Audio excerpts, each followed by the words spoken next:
Corona संक्रमण से जूझ रहे दुनिया भर के देश धीरे धीरे लॉकडाउन में राहत देने का कदम उठा रहे हैं, लेकिन स्वास्थ्य सेवा से जुड़े विशेषज्ञ इसको लेकर काफ़ी चिंतित हैं। विश्व स्वास्थ्य संगठन का कहना है कि कोरोना का टीका बनने तक लॉकडाउन में राहत को सुरक्षित बनाने के लिए ज़्यादा से ज़्यादा जांच करनी होगी, ताकि संक्रमितों का पता लगाकर उन्हें पृथक किया जा सके। WHO की प्रवक्ता डॉक्टर मार्गरेट हैरिस के मुताबिक देशों को संक्रमण का पता लगाने और संक्रमितों को स्वस्थ लोगों से अलग करने की ज़रूरत है। इसका एकमात्र तरीका जांच ही है। अगर ऐसा नहीं होता है तो लॉकडाउन खोलने का कोई फ़ायदा नहीं होगा। ताली थाली और दीप जलाकर कोरोना पर विजय प्राप्त करने की झूठी कोशिश करने वाले मोदी सरकार ने देश में कोरोना को फैलने से रोकने के लिए अब तक क्या तैयारी की है, इसका अंदाज़ा इसी से लगाया जा सकता है कि 5 देशों की तुलना में भारत जांच के मामलों में सबसे पीछे है। कोरोना से जंग लड़ रहे दुनिया के अधिकतर देशों ने लॉकडाउन के दौरान अधिक से अधिक जांचों को तरजीह दी है। नतीजा ये रहा कि कोरोना संक्रमित अधिक मरीजों की पहचान हो सकी। वहीं भारत में अभी जांच का दर दूसरे देशों की तुलना में काफ़ी कम है। भारतीय आयुर्विज्ञान अनुसंधान परिषद की रिपोर्ट के अनुसार देश में अब तक करीब 2,31,000 से ज़्यादा जांच हुई और 10,000 से ज़्यादा में संक्रमण की पुष्टि हुई।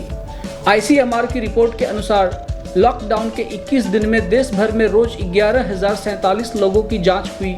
इस तरह भारत दुनिया के 5 कोरोना प्रभावित देशों की तुलना में जांच में सबसे पीछे है। विशेषज्ञों का कहना है कि लॉकडाउन में राहत देने के साथ ही भारत में भी संक्रमण बढ़ रहा है। रविवार को एक दिन में संक्रमण के सबसे ज़्यादा मामले दर्ज किए गए। ऐसे में जिस रफ्तार से संक्रमण बढ़ रहा है उसे देखते हुए देश में जांच को बढ़ाने की ज़रूरत है।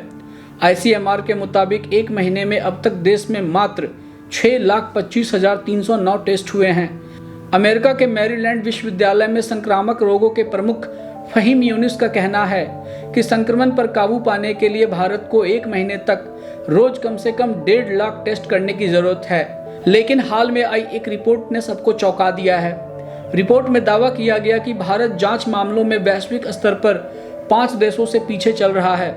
अमेरिका के जॉर्जिया में लॉकडाउन में बड़ी छूट दी गई है, लेकिन विशेषज्ञ इस पर सवाल खड़े कर रहे हैं। जॉन हॉपकिंस विश्वविद्यालय के मुताबिक अमेरिका में अब तक कुल 40,59,000 टेस्ट हुए हैं, लेकिन यह आंकड़ा रॉकफेलर फाउंडेशन की उन सिफारिशों से कहीं कम है जिसमें कहा गया था कि लॉकडाउन खत्म करने से पहले अमेरिका को अगले 2 महीने तक हर हफ्ते कम से कम 30 लाख जांच करने की ज़रूरत है।